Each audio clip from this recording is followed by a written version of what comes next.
My name is Madison Torres. I'm 22 years old. 2 weeks ago, my father stood before 50 people, relatives, family friends, his law firm colleagues, at my graduation party. He raised his champagne glass, but he wasn't looking at me. He was looking at my younger sister. And then he said the words that still echo in my head. "I wish it was you holding that diploma tonight, Olivia. You are the only child who has ever truly made me proud." My mother nodded in agreement. No one objected.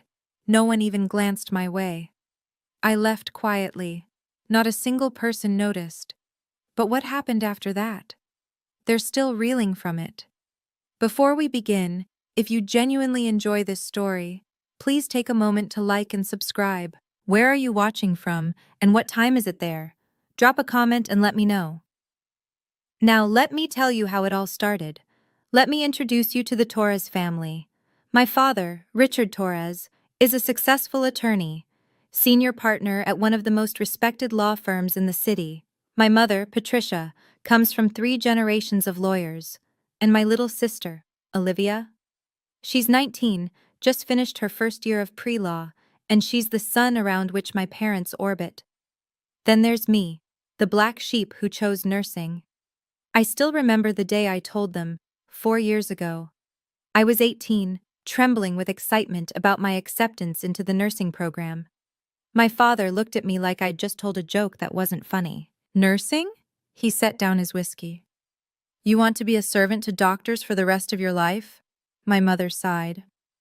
"Our family has been in law for 3 generations. You're the first one to break tradition." I tried to explain.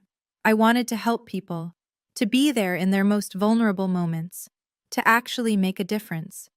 They didn't hear a word. From that day forward, every phone call home revolved around Olivia. Olivia's grades, Olivia's internship applications, Olivia's bright, shining future.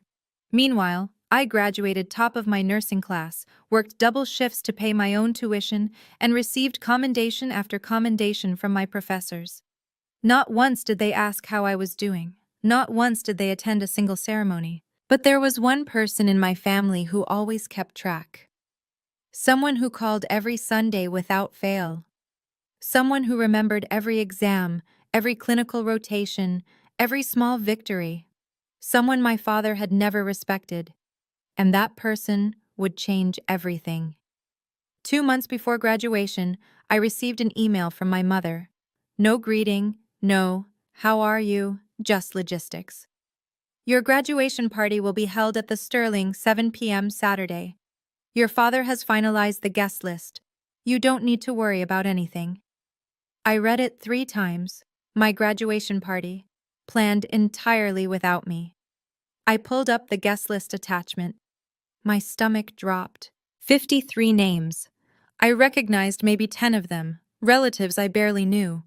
The rest? My father's colleagues, business associates, partners from the firm. Even Olivia's sorority friends made the cut. But my friends? My nursing professors? My colleagues from the hospital where I'd done my clinicals? Not a single one. I called my mother immediately.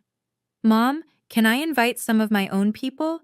Professor Martinez was my mentor for 2 years, and my friend Celia, Madison." Her voice was patient, like she was explaining something to a child. "This is an opportunity for our family to make an impression. Your friends, they wouldn't fit in." I felt the words like a slap. Wouldn't fit in? You know what I mean. The partners' wives will be there. We need the right atmosphere. I hung up without saying goodbye. That night, I looked at the invitation card my mother had sent for my records. My hands shook as I read it. "Celebrating the Torres family" was printed in elegant gold script, not "Celebrating Madison Torres," not "Madison's graduation," just "the family." Like I was a footnote in my own story. I should have seen it coming, but I still wasn't prepared for what they had actually planned. That night, I couldn't sleep. I lay in my tiny apartment, staring at the ceiling, running through 4 years of memories, 4 years of swallowing my pride, 4 years of telling myself, "Just wait. When they see you succeed, They'll come around. But the truth was becoming impossible to ignore. The more I stayed silent, the more invisible I became. If I let this party happen the way they planned, if I smiled and nodded while they paraded Olivia around like a trophy, I would officially become the failed daughter in everyone's eyes. Every late night studying, every patient I'd comforted, every perfect score I'd earned, all of it would be erased. I looked at my diploma frame on the wall, summa cum laude, top of my class, a piece of paper that had cost me 4 years of no vacations, no social life, no rest. My phone buzzed. Unknown number. I ignored it, too tired for telemarketers. A voicemail notification popped up. I almost deleted it, but something made me listen. Hello, this is a message for Madison Torres. This is the office of Presbyterian Memorial Hospital. We have some important news we'd like to share with you in person. Please call us back at your earliest convenience. Presbyterian Memorial, the most prestigious hospital in the state, the place where getting an interview was nearly impossible, let alone a job offer. I called back immediately. I'm sorry, the receptionist said. The office is closed for the evening. Dr. Webb will be available tomorrow morning. Dr. Webb, the director of recruitment himself. What could be so important that he needed to tell me in person? I didn't sleep at all that night. The next morning, I called the one person who had never let me down. Grandma? Madison, sweetheart. Eleanor Mitchell's voice was warm as sunshine.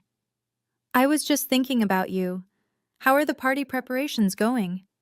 I told her everything. The guest list I had no say in, the invitation that erased my name, the feeling of being a stranger at my own celebration. Silence on the other end. A long one. Did your father invite me? She finally asked. I hesitated. I'm not sure, Grandma. I see. Her tone shifted, hardened just slightly. Well, I'll be there regardless, invited or not. Grandma, I don't want to cause trouble. Trouble? She laughed softly. Sweetheart, I spent 40 years as a nurse. I faced down doctors who thought they were gods and administrators who thought they owned us. Your father's disapproval doesn't frighten me. I felt tears prick my eyes. At least someone was in my corner. Madison, she continued, your value doesn't depend on whether your parents can see it. I know what you've accomplished, and I'm proud enough for all of them. Thank you, Grandma.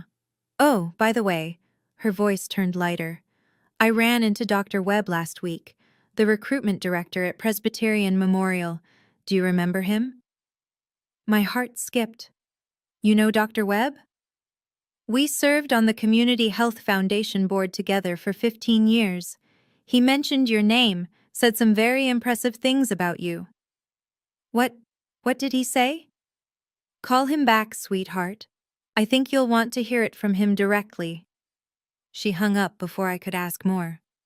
What exactly had my grandmother told him about me? 3 days before the party, I drove to my parents' house. I found my father in his study, reviewing case files. He didn't look up when I entered. Dad, can we talk about the party? He kept reading. What about it? I'd like to invite a few people. Professor Martinez, some friends from the hospital. No. He turned a page. The list is finalized. Dad, this is my graduation party. Now he looked up. His eyes were cool, assessing. This is a Torres family event. I just want my mentor there. She guided me for 2 years. A nursing professor? He actually laughed. What will my colleagues think? They'll think I was well educated. They'll think this family has one child who couldn't keep up. The words hit like a punch. I steadied myself against the doorframe. Dad, I graduated top of my class. In nursing, Madison. He said it like the word itself was beneath him. Your sister is going to Harvard Law. Do you understand what that means for this family? I thought this party was about my graduation. He finally set down his papers, looked at me fully, and what I saw in his eyes wasn't anger. It was worse. It was complete indifference. I've already told everyone that we're announcing Olivia's Harvard acceptance. This party is the perfect opportunity. He picked up his pen again. You just need to show up, smile, and try not to draw too much attention to yourself. I stood there, frozen. Try not to draw too much attention to yourself. At my own graduation party, I understand, I said quietly. I said. But I was lying. For the first time in my life, I was lying to my father. I found my mother in the kitchen, arranging flowers for the centerpieces. Mom, I need your help. She didn't stop arranging. With what, dear? Talk to Dad. About the party. About making it actually about my graduation. Madison, she sighed. I don't want to create conflict. You'd be standing up for me. I'd be disrupting the family harmony. By supporting your own daughter? She finally looked at me. Her expression was the same patient, slightly tired look she'd worn my entire life. Sweetheart, you've always been so sensitive. Your father means well. He just expresses it differently. He's turning my graduation into Olivia's announcement party. He's celebrating both of you. He literally said he wished Olivia had my diploma. You must have misheard him. I was standing right there, Mom. She set down a rose. For a moment, just a moment, I thought I saw something flicker in her eyes. Guilt? Recognition? Then it was gone. Your father has worked very hard to build this family's reputation. The least we can do is support his vision. Even if his vision erases me? Silence. You're choosing a side, Mom. I'm keeping the peace. By sacrificing me. She picked up another flower. Her hands were steady. Her voice was steadier. You've always been too dramatic, Madison. Just like your grandmother. I left without another word. That evening, an email arrived that changed everything. The subject line read, Formal Offer of Employment, Presbyterian Memorial Hospital. I opened it with trembling fingers, and suddenly I had a choice to make. I read the email 3 times to make sure I wasn't hallucinating. Presbyterian Memorial Hospital was offering me a position in their emergency department. Not just any position, the most competitive nursing role in the entire hospital. Hundreds of graduates applied every year. Most didn't even get interviews. And they wanted me. The salary made my jaw drop. $78,000, starting. I'd done my research. First-year associates at my father's law firm, they started at 65. But the next paragraph was what truly caught my attention. We would like to present this offer formally at a significant event in your life to honor your exceptional achievements. Please let us know if you have any upcoming occasions where this would be appropriate. They wanted to make it public. A ceremony. A moment. I looked at the invitation card on my desk. Celebrating the Torres family. A thought formed. Dangerous. Audacious. What if I gave them exactly what they wanted? I scrolled to the bottom of the email. There was a postscript that made my breath catch. P.S.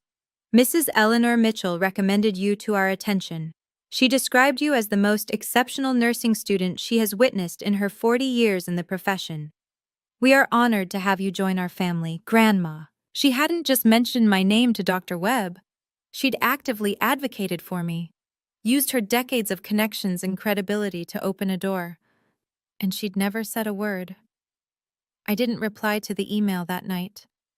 I needed to think. My family wanted to use my party to celebrate Olivia, to minimize me, to make me invisible. Maybe it was time to let them see exactly who they'd been ignoring. I drove to Grandma Eleanor's house the next morning. She was waiting on the porch with tea already poured, like she knew I was coming. She probably did. Grandma always seemed to know. You got the email, she said. Not a question. Why didn't you tell me? She smiled, stirring her tea. Because it wasn't my achievement to announce. I simply told Dr. Webb the truth.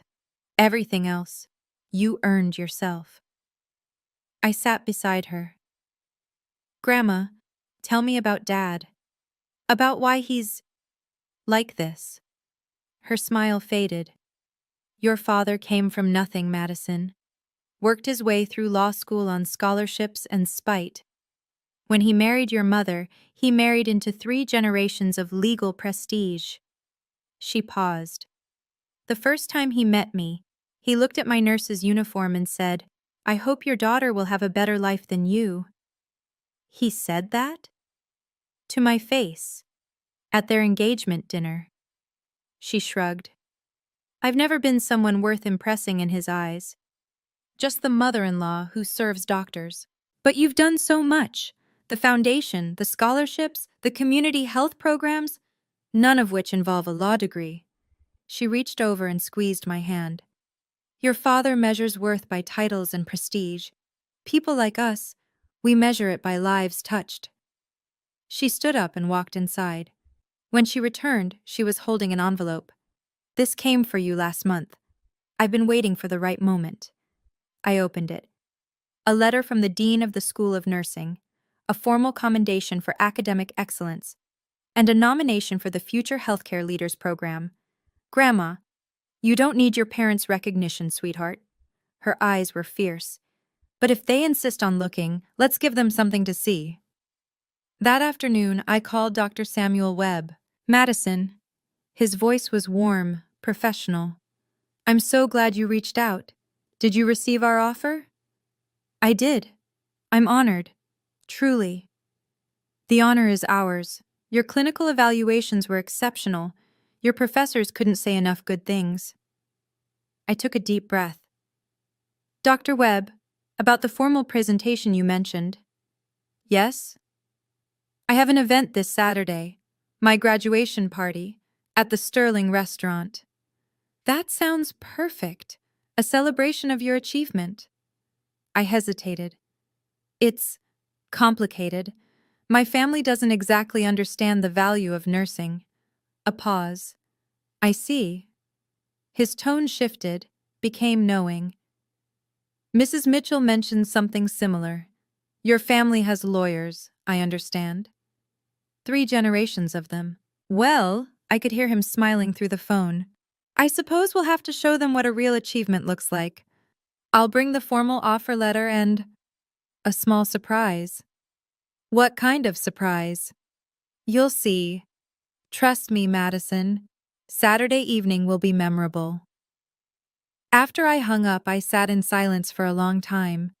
I hadn't told Grandma about my plan. I hadn't told anyone. This was my choice, my moment.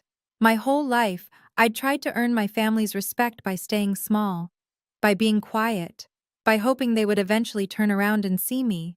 They never did. Maybe it was time to stop waiting. I looked at my reflection in the window. 22 years old, top of my class. A job offer that would make lawyers jealous, and a family who thought I was nothing. One of those things was about to change. I didn't know exactly what Saturday would bring, but I knew one thing. It wouldn't go the way my parents expected. Okay, before we get to the graduation party, the part I promise you won't be able to look away from, I want to ask you something. Have you ever been looked down on because of your career choice? Ever felt invisible in your own family? Drop a comment below and tell me your story. If this is hitting close to home, give me a like so I know I'm not alone in this. Now, back to Saturday night.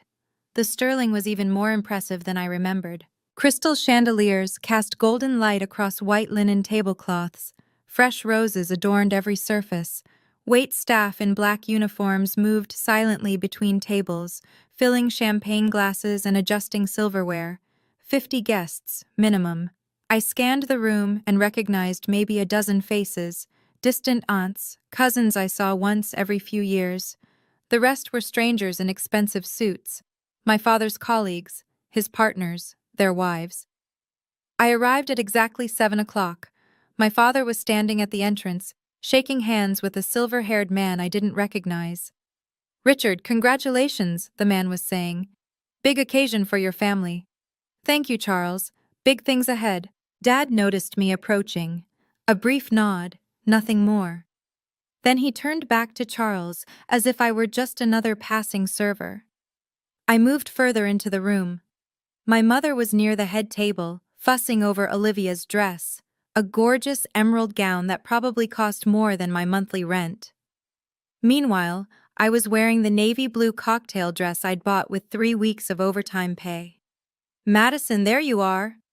Mom barely glanced at me. "You're at table 6, near the back." "Near the back?" "The front tables are for your father's partners." She smoothed Olivia's collar. "You understand?" I understood perfectly. I walked to table 6, found my name card, looked up at the banner stretching across the main wall, celebrating the Torres family. In elegant gold script. No mention of graduation. No mention of me. I was a guest at my own party, a backdrop for someone else's announcement, but they didn't know I'd brought guests of my own. At 7:15, the restaurant doors opened. Grandma Eleanor walked in like she owned the place. She was wearing a navy blue suit that probably cost more than my father's. Her silver hair was perfectly styled. Her posture was ramrod straight. At 78, she still commanded attention without saying a word. My father's face went pale. "Eleanor." He stepped forward, blocking her path. "I don't recall sending you an invitation." Grandma smiled. It wasn't a warm smile. "I'm here for my granddaughter's graduation party. I don't need your invitation, Richard. This is a private event. For family. Yes, I am family." She stepped around him effortlessly, "whether you like it or not." My mother rushed over, her heels clicking urgently on the marble floor. "Mother, please, let's not make a scene." "I'm not making a scene, Patricia. I'm simply attending." Grandma's eyes swept the room.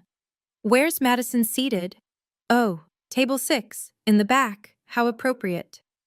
Several guests had stopped their conversations watching the exchange. My father laughed, a forced, too loud sound. My mother-in-law, everyone, always a bit dramatic. Grandma didn't acknowledge him. She walked straight to me, her arms open. "There's my girl." I hugged her tight, fighting back tears. "I have a surprise, Grandma," I whispered. She pulled back, eyes twinkling. "I know, sweetheart. I have one too." Before I could ask what she meant, a server announced that dinner would begin shortly. My father was already moving through the crowd, doing damage control, charming his partners with that practiced smile. He had no idea what was coming. Neither did I, entirely. But I was about to find out. After dinner, my father stood up and tapped his champagne glass. The room fell silent. "Thank you all for being here tonight." His voice carried easily, practiced from years of courtroom performances. "We're gathered to celebrate our family." A small pause. I noticed he didn't say my name. "As many of you know, the Torres family has a proud tradition in law, 3 generations of attorneys and soon to be 4. He turned toward Olivia, who was beaming at the head table.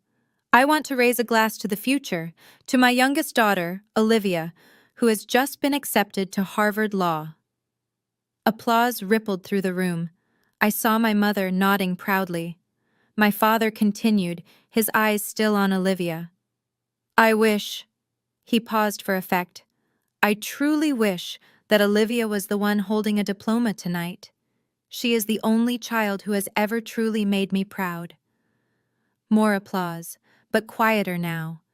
I noticed several guests exchanging uncomfortable glances. My mother nodded along, smiling. No one looked at me. I sat frozen at table 6, feeling every eye that deliberately avoided mine. The pitying glances from the few relatives who bothered, the indifference from the rest. Olivia was still smiling, but something flickered across her face. A moment of discomfort, maybe even guilt. Then it was gone. My father raised his glass higher. "To the Torres family, to our brightest star, Olivia." Everyone drank. I didn't touch my glass. My grandmother stood up. The room went silent again. And I realized this was the moment everything would change. "Richard," Grandma's voice cut through the silence like a scalpel. "I believe you forgot something important." My father's smile tightened. "Eleanor, this really isn't the time." "This is exactly the time." She stepped away from table 6, moving toward the center of the room. You just gave a toast at your daughter's graduation party. You didn't mention her once. Murmurs rippled through the crowd. I mentioned the family. You wished a different child was holding the diploma. Grandma's voice was calm, but razor sharp. At the party for the child who actually earned it. Eleanor, you're embarrassing yourself. No, Richard. You've been doing that for years. Gasps from several tables. I saw my father's colleagues leaning in, suddenly very interested. This is a family matter, my mother interjected, standing up. We shouldn't air private issues in public. Private? Grandma laughed softly. You planned a public party to announce Olivia's college acceptance at Madison's graduation celebration. You put her at the back table. You didn't even put her name on the banner. She gestured at the gold lettering. There's nothing private about this humiliation. My father's face was turning red. I've had enough of this. Eleanor, sit down or leave. I'll do neither. The room was utterly still. 50 people watching, waiting. Then the restaurant doors opened. A man walked in, mid-40s, distinguished gray at his temples, expensive suit. He was carrying a large envelope. He walked directly toward me. My apologies for the late arrival, he said, loud enough for everyone to hear. I have urgent business with Miss Madison Torres. My father frowned. Who the hell are you? The man smiled. I'm Dr. Samuel Webb, Director of Recruitment at Presbyterian Memorial Hospital. The room went completely silent. Dr. Webb walked past my father without acknowledging him, stopping directly in front of my table. Miss Torres. He extended his hand. It's an honor to meet you in person. I stood, shaking his hand. My legs felt unsteady. Dr. Webb, I didn't expect. I wanted to deliver this personally. He held up the envelope. May I? I nodded. He opened it, pulling out an official document with the hospital's letterhead. Then he turned to address the room. Ladies and gentlemen, I apologize for interrupting your evening, but I have an announcement that couldn't wait. My father stepped forward. Now wait just a minute. Madison Torres, Dr. Webb continued, ignoring him completely, graduated summa cum laude from the School of Nursing, top of her class. Her clinical evaluations were the highest we've seen in 15 years. He held up the letter. Presbyterian Memorial Hospital is honored to offer her a position in our emergency department, effective immediately. Starting salary, $78,000 per year. Audible gasps from multiple tables. I heard someone whisper, 78,000? For a nurse? Dr. Webb smiled. For an exceptional nurse. To put that in perspective, most first-year attorneys at top firms start at 65,000. He looked directly at my father. If anyone wants to compare. The silence was deafening. My father's face had gone from red to white. My mother's hand was pressed against her mouth. At the head table, Olivia was staring at me with wide eyes.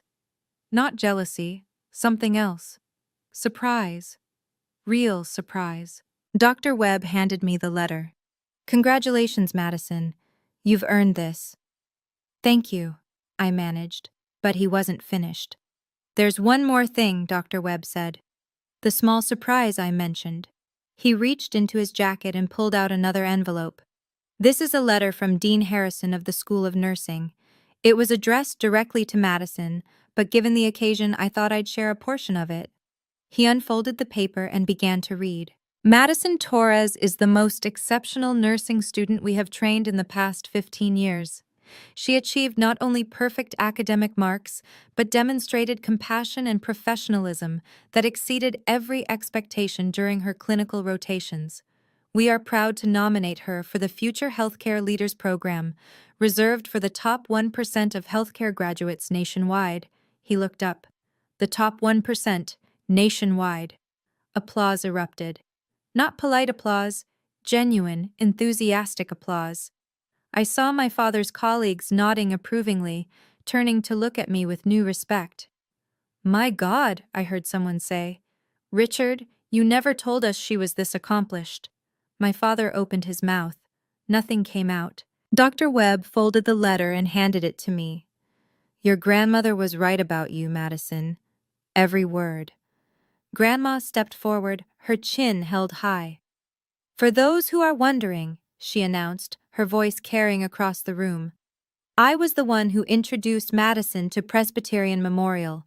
I spent 40 years as a nurse, building relationships that Richard here has never respected. She smiled. Turns out being a servant to doctors has its advantages. My father looked like he'd been slapped. My mother sank into her chair. And Olivia. Olivia was staring at me with an expression I'd never seen before. Not pity, not jealousy, something like respect. The room was still buzzing when I stood up. 50 pairs of eyes turned to me, waiting. I'd spent my whole life avoiding this moment, staying quiet, staying small, hoping that if I just worked hard enough they'd eventually see me. They never did. So I stopped waiting. Thank you, Dr. Webb. My voice was steadier than I expected. Thank you, Grandma. I turned to face the room, to face my parents. I spent 4 years trying to prove I was worthy of this family. I worked double shifts. I never asked for help. I graduated at the top of my class. I paused. Tonight, I realized something. I don't need to prove anything to anyone. My father started to speak. Madison, you misunderstand. I understand perfectly, Dad. I didn't raise my voice. I didn't need to. You wanted to use my graduation party to announce Olivia's acceptance. You wished she had my diploma. You sat me at the back table. I gestured at the banner. You didn't even put my name up there. The silence was absolute. I'm not angry. I meant it. The anger had burned away, leaving something cleaner behind. I'm just done. Done waiting. Done hoping. Done pretending you'll change. I picked up Dr. Webb's letter. From today, I'm setting a new boundary. I won't beg to be loved anymore. I'll invest my energy in people who actually value me. I looked at Grandma. Her eyes were glistening. Then I looked back at my parents. I'm not asking for an apology. I'm just letting you know that things will be different now. My father finally found his voice. Madison, let's discuss this privately. No, I smiled. I think we're done discussing. My father's face cycled through several emotions: shock, anger, and finally, something that looked almost like panic.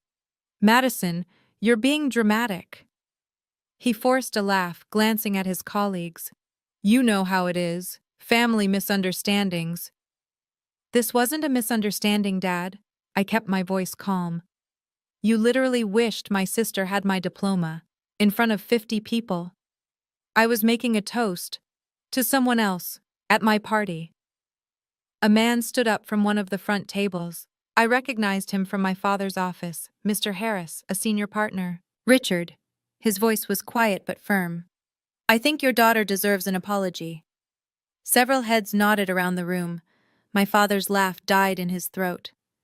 Charles, this is a family matter. You made it public when you gave that toast. Mr. Harris looked at me with something like respect. Young lady, congratulations on your achievements. That's genuinely impressive. Thank you, sir. My father was losing control of the room. I could see it in his eyes. The realization that his carefully planned event had completely derailed. Everyone, please. My mother stood up, her voice strained. This is between our family. Patricia, Grandma's voice cut through. For once in your life, be quiet. You've stayed silent in the wrong moments for far too long. My mother's mouth fell open. The room was utterly still. My father looked around at his colleagues, his partners, the people whose opinions he'd spent decades cultivating. All of them were watching him with new eyes. He swallowed hard. I don't know what to say. For the first time in my life, Richard Torres was speechless. And I realized this was enough. Wow. Are you feeling this as much as I am right now? Comment and let me know. If you were me, would you stay or walk out after that moment? Here's the thing. The story isn't over. What happened next actually changed my whole perspective. Hit that like button if you want to hear how it all ends. Now, let me tell you about the aftermath. The party dissolved quickly after that. Guests made polite excuses and headed for the exits. I stood near the door, accepting congratulations from people who'd ignored me an hour earlier. But I also caught fragments of conversation. Two of my father's colleagues were lingering near the coat check. I had no idea Richard was like that with his daughter. 78,000 for a new nurse? My son graduated law school last year. He's making 62. Did you see his face when the hospital director walked in? Priceless. Makes you wonder what else we don't know about him. I watched my father standing alone in the corner of the emptying room. No one approached him. The partners who usually orbited around him kept their distance. My mother was frantically gathering her things, avoiding eye contact with everyone. Mr. Harris stopped beside me on his way out. Miss Torres. He pulled a business card from his wallet. If you ever need anything, a recommendation, a reference, advice, don't hesitate to call. Thank you, Mr. Harris. Your father is a skilled attorney. He paused. But tonight, I learned something about his character I wish I hadn't. Good luck to you. He shook my hand and left. I looked across the room. Olivia was still at the head table, alone now. She was watching me, not with anger, not with jealousy, with something that looked almost like confusion, like she was seeing me for the first time. Our eyes met for a long moment. Then she stood up and started walking toward me. I braced myself for whatever was coming next. Olivia stopped in front of me, her emerald gown suddenly looking too bright under the dimming lights. Madison, her voice was hesitant. Are you okay? I almost laughed. Are you seriously asking me that? She bit her lip. I didn't know it was this bad. How could you not know? She looked down. I guess I thought this was just how our family worked. Dad talks about me, Mom focuses on me, and you... She trailed off. I stay invisible. I never thought of it like that. She looked up, and I was surprised to see her eyes glistening. I just thought you were quiet, that you didn't want the attention. I wanted it, Olivia. I just learned I'd never get it. We stood in silence. Around us, the restaurant staff had begun clearing tables. I'm sorry. Her voice cracked. I know that doesn't fix anything, but I am. You don't need to apologize for Mom and Dad.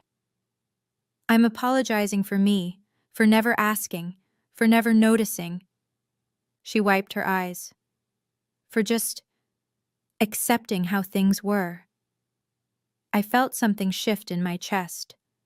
Not forgiveness, not yet, but something softer than the wall I'd built. You were 19, Olivia. You're still 19, you didn't create this dynamic. But I benefited from it. Yes, you did. She nodded slowly. What happens now? With us? I considered the question carefully. You're my sister. That doesn't change. But our relationship needs to be rebuilt. On respect. Not on whatever this has been. I want that. Her voice was small but sincere. I want to actually know you. Then start by seeing me. Not as a comparison, just as me. She nodded again. It was a beginning. 2 weeks after the party, Grandma called with news. Your father's having a difficult time at the firm. I was in my new apartment, unpacking boxes. What do you mean? Mr. Harris told some of the other partners about that night. The story spread. She paused. Apparently, several clients have requested to work with different attorneys. They're leaving Dad? Not entirely, but they've made it clear they prefer colleagues with better character, as one of them put it. I sat down on an unopened box. I wasn't sure how to feel about this. He's not getting fired or anything, Grandma continued. But his reputation took a hit. The golden boy image has some tarnish now. I didn't want that. You didn't cause it, sweetheart. He did. You just stopped covering for him. That afternoon, my mother called for the first time since the party. Madison, her voice was tight. We need to talk. About? Your father's colleagues. They keep asking about you, bringing up the party. It's affecting his work. That's not my fault, Mom. You could talk to Mr. Harris. Explain that your father didn't mean. Didn't mean what? To humiliate me? To wish Olivia had my accomplishments? To seat me at the back of my own party? Silence. I can't control what people think about Dad, I said quietly. That's the consequence of his actions, not mine. Madison, I'm not going to clean up his mess, Mom, not anymore. I hung up. For years, I'd protected my family's image by staying quiet, by accepting less, by making myself small. Those days were over. The consequences of their choices were theirs to carry now. My first day at Presbyterian Memorial, I stood outside the emergency department doors for a full minute, just breathing, just taking it in. The badge clipped to my scrub said, Madison Torres, RN, my name, my title, my achievement. Ready for your first shift? Dr. Webb appeared beside me, smiling. More than ready. Good, because the ER waits for no one. Inside was controlled chaos, exactly what I'd trained for. Monitors beeping, nurses calling out vitals, doctors moving with purpose. I was assigned to a veteran nurse named Gloria for my first week. She showed me the systems, the shortcuts, the unwritten rules that kept the department running. You're good, she told me after my first patient intake. Really good. Whoever trained you knew what they were doing. I had an excellent professor, and my grandmother was a nurse for 40 years. Eleanor Mitchell? I blinked. You know her? Gloria laughed. Honey, everyone in this hospital knows Eleanor. She helped train half the senior staff. That woman is a legend. I felt a warm glow spread through my chest. A bouquet of sunflowers was waiting in the break room, from Grandma with a note. To my granddaughter on her first day, I've always been proud of you, always. My first real patient was an elderly woman, 72, chest pains. She was alone, scared, gripping the bed rails with white knuckles. I took her hand. I'm Madison. I'm going to be with you through this. You're not alone. Her grip relaxed. Her breathing steadied. This was why I chose nursing.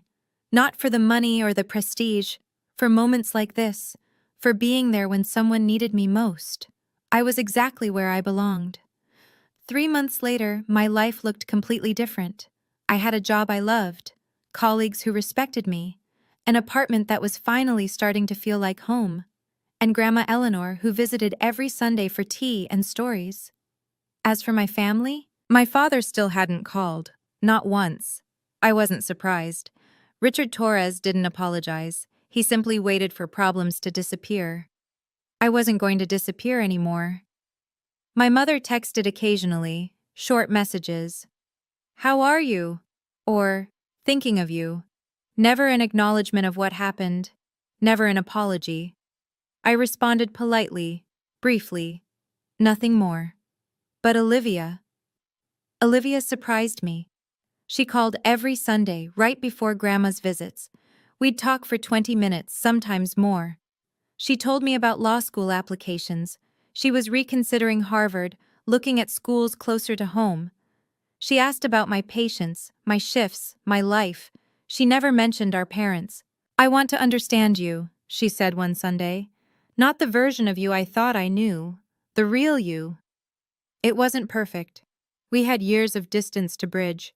But she was trying. That meant something. The Torres family wasn't healed.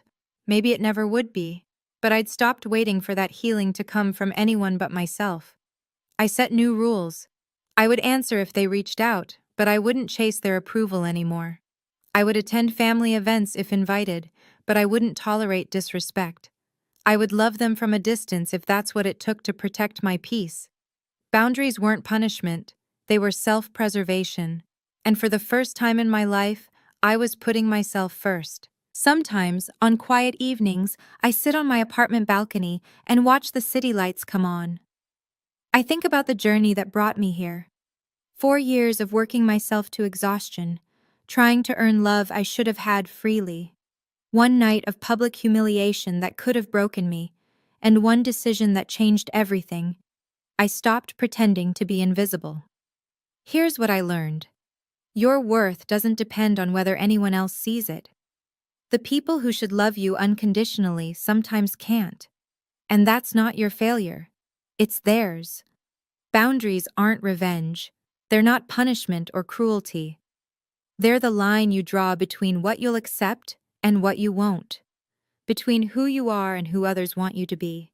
Not everyone who calls themselves family deserves the title. Real family, the people who show up, who see you, who celebrate your victories, and hold your hand through failures. Sometimes shares your blood. Sometimes they don't. I didn't beat my parents that night at the Sterling. I just stopped losing myself to them. My phone buzzes. A text from Olivia. Sunday call still on? Another from Grandma. Made your favorite cookies, bringing them tomorrow. A third from Gloria at work. Patient from last week asked about you. Said you were an angel. Thought you should know. I smile. A real smile. The kind I couldn't remember having before all this. My father wanted me to be invisible. My mother wanted me to stay quiet, but I refused, and that made all the difference. I didn't win against them. I just stopped losing myself. That's the only victory I needed. That's my story. Thank you for staying with me until the end. If you've ever felt overlooked, compared, or invisible in your own family, I want you to know, you deserve better. Your worth isn't determined by anyone else's inability to see it. If you want more stories like this, check out the video linked in the description. Like, subscribe, and hit that notification bell. See you in the next one.